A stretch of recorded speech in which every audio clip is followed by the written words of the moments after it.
Salam alaikum. Donc, comme je vous ai dit, toutes les difficultés ne sont pas réellement des malheurs. Voilà, certaines difficultés ne sont pas en réalité des malheurs. Voilà. Il y a des difficultés qui vont s'annoncer, qui vont se présenter à vous, mais en réalité, c'est des opportunités.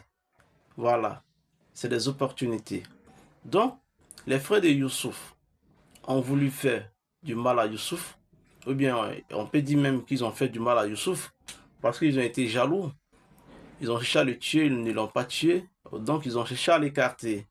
Donc ils l'ont écarté, ils l'ont jeté dans le puits, et Allah subhanahu wa ta'ala va faire venir des gens qui vont sortir Youssouf du puits.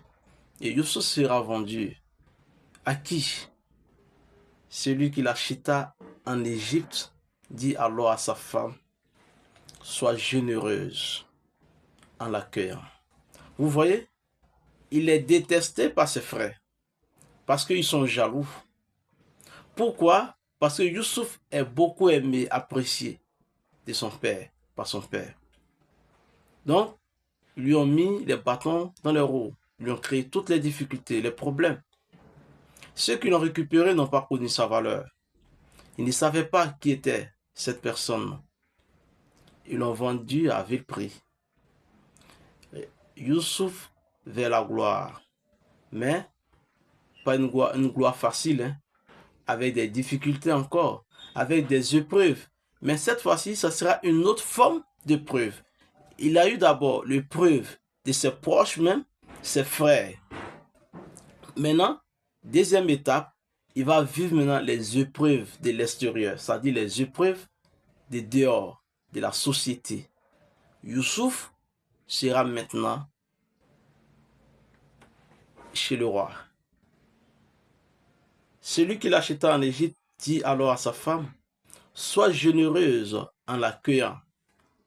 Vous voyez, on parle de la générosité, on parle d'accueil, on parle de la douceur.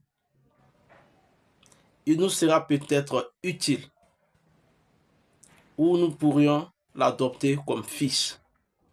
Donc c'est ainsi que Youssouf sera maintenant adopté dans une maison de grandeur, de noblesse, dans le luxe, dans la royauté.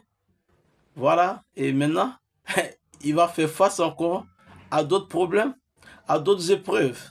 Dans les épreuves là, on ne peut pas fuir les épreuves. Voilà, c'est-à-dire quand c'est un programme de Dieu, tu ne peux pas échapper.